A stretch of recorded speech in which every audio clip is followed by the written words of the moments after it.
Bonjour les amis, j'espère que vous allez très bien. Bienvenue dans cette nouvelle vidéo. Donc on va commencer tout de suite par la beauté splendide parce que récemment avec mon amie à moi, Marina, donc on était à Chantilly, c'était en week-end, donc on s'est dit pourquoi pas parce que ça fait juste 40 minutes en train de Paris, donc vraiment ça vaut le coup parce que c'est un lieu magnifique. Donc il y a le château, mais vraiment qui est super beau, qui est super célèbre d'ailleurs. Il y a une collection de tableaux qui est super importante pour la France et d'ailleurs pour le monde entier, parce que cette collection se trouve à la deuxième place après la collection de Louvre. Donc mais vraiment il y a de quoi regarder, il y a des tableaux super célèbres de peintres hyper connus, donc je vous conseille cette collection vivement. À part de ce musée splendide, je sais pas combien de fois je vais répéter ce mot là, mais donc à part de ce musée là, donc il y a bien sûr la forêt, la nature de Chantilly, il y a aussi des chevaux, la crème de Chantilly, il y a aussi de la porcelaine, donc il y a vraiment beaucoup de curiosités de ce lieu là, mais malheureusement donc nous avec Marina on ne pouvait pas profiter à 100% de ce lieu parce que il faisait hyper moche, donc il y avait du vent pas possible et donc ma pauvre cou, j'avais le mal à la tête, donc je me suis sentie pas super bien, mais je pense qu'on va y revenir parce que pour profiter de la beauté de ce lieu, il faut être vraiment, je sais pas, peut-être 2 jours minimum. Donc je vous laisse avec ces petits fragments et après on se retrouve ici bien sûr.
je voulais partager avec vous une autre exposition qui m'a frappée franchement parce que c'était une exposition de Giovanni Bellini qui se trouve actuellement au musée de Jacques Marandré. Donc c'est un lieu qui n'est pas super présenté, voilà, donc il y a des gens qui ne connaissent pas du tout qu'il y a ce musée qui est vraiment trop beau, mais vraiment magnifique parce que l'intérieur de ce lieu, c'est extraordinaire. Et maintenant, il y a une exposition temporaire qui unit plusieurs peintres de Quattrocento italiens, de la Renaissance italienne. Donc il y a cette comparaison entre comment dire, l'influence de ces peintres-là italiens sur l'art de Bellini, parce que bien sûr entre plusieurs sujets religieux, entre aussi la composition, la coloration, pas la coloration mais bien l'utilisation du couleur, donc il y a vraiment cette influence.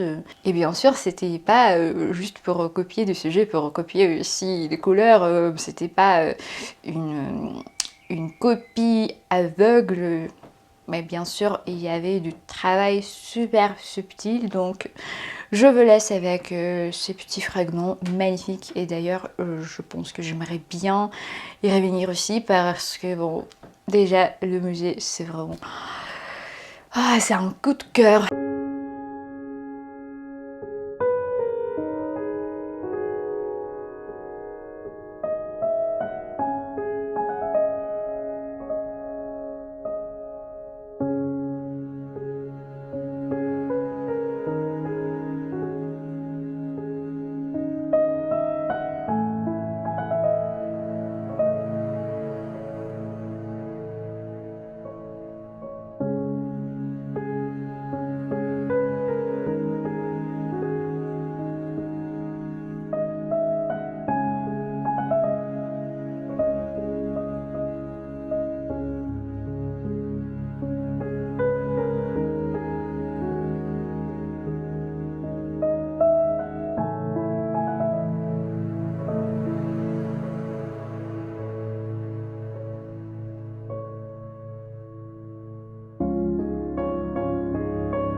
En fait, parfois même sur ma chaîne française, je reçois des commentaires un peu bizarres, donc qui me disent quoi faire, qui me disent ce que je dois filmer parce que bon, c'est pas, c'est pas normal selon certains gens de filmer. En même temps, le fashion, donc mes achats, aussi des trucs de style, avec effectivement de l'art, des musées, des expositions. J'étais un peu étonnée parce que bon, sur mon Instagram, donc d'ailleurs n'hésitez pas à me suivre parce que là donc je suis beaucoup plus présente. Il y a des petits moments de ma vie, donc des gens m'écrivent ce que je dois filmer. Donc ils me disent voilà, donc arrête de filmer soit sur la mode parce que bon, je suis ici pour l'art, je suis ici pour l'exposition, mais pourquoi tu fais un mélange? Et donc il y a une autre partie de gens qui me disent mais pourquoi donc tu me filmes de l'art? Parce que ce que m'intéresse, où je peux acheter un sac Chanel pas cher à Paris en France, donc voilà. Ça je comprends pas du tout pourquoi sur internet il y a une pression immense, parce que bon, en tant que créatrice de contenu, j'ai le choix quoi faire, j'ai le choix quoi filmer, donc de quoi parler, donc il y a vraiment la liberté de me suivre, ou de ne pas me suivre, de me regarder ou de fermer cette vidéo, donc il n'y a aucune pression de ma part. Et donc pour moi ça me fait super bizarre de voir cette pression de l'autre côté, parce que bon, pour vous expliquer les situations, sur ma chaîne en russe, où il y a beaucoup plus de gens, et il y a aussi beaucoup plus de gens un peu agressifs, donc j'ai cette pression qui, je pense que à 90% plus que ici sur cette petite chaîne. Donc et aussi bon, ça je peux comprendre parce que bon, sur la chaîne en russe, bon, je gagne ma vie parce que ça c'est ma revenu à 100%, avec Instagram aussi bien sûr. Et donc des gens là-bas, ils pensent que c'est tout à fait normal dans leur cerveau de me critiquer. Mais ici, en fait, je comprends pas. Pour moi, en fait, la chaîne en français, c'est à 100% un truc qui me fait plaisir. Donc, c'est pas pour gagner ma vie parce que je gagne rien pour l'instant de cette chaîne-là. Mais ça me fait plaisir de partager ma vie et aussi de pratiquer mon français qui est pas bête. Pour moi, c'est aussi, c'est une combinaison de plusieurs sujets de ma vie. En fait, c'est mes passions parce que je peux pas choisir et surtout, je veux pas choisir entre l'art, entre le fashion, entre la mode, parce que ça fait partie de mes intérêts. Donc sincèrement, j'adore ça, j'adore partager mes passions et surtout, je suis super reconnaissante aux gens qui me disent dans les commentaires que j'adore tes vidéos, j'attends tes vidéos, mais merci beaucoup pour votre soutien. Pour moi, c'est vraiment super important. Ah, et aussi, il y a quelques jours, j'ai reçu un commentaire. Je me suis dit, bon, peut-être c'est un peu bizarre de voir ce commentaire ici sur ma chaîne française. Donc, ce commentaire me dit fait de gosse.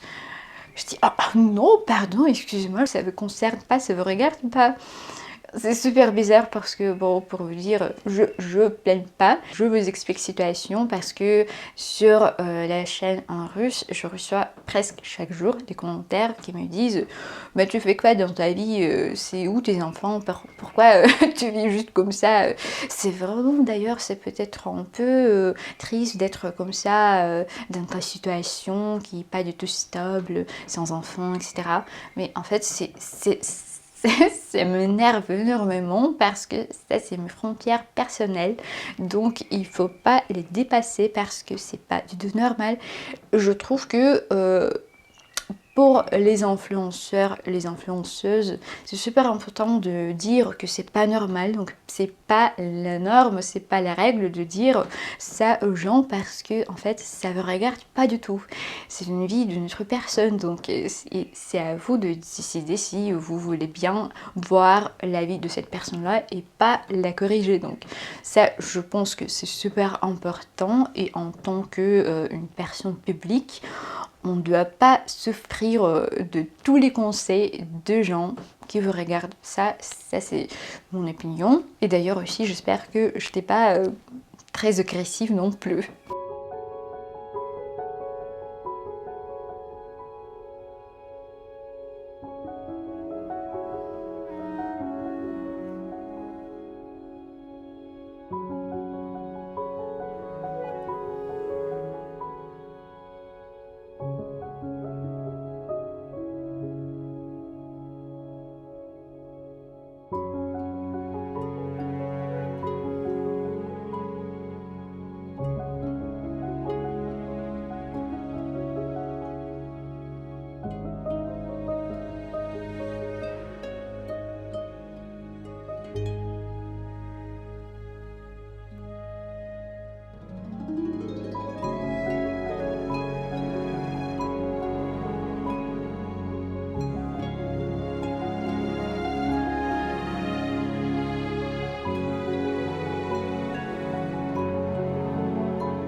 Mes chers amis, je veux vous attendre sur mon Instagram, donc je le répète à chaque fois ce monologue, mais quand même, donc j'aimerais bien avoir 50 000 de personnes sur Instagram, donc mais c'est vraiment, c'est mon rêve, c'est mon but. Donc n'hésitez pas à me suivre là-bas parce qu'il y a des conseils de mode, il y a aussi beaucoup de reels avec le fashion bien sûr. Et n'hésitez pas à vous abonner sur cette chaîne parce que ça me motive énormément. Je vous embrasse bien fort, merci beaucoup d'être avec moi et à très bientôt.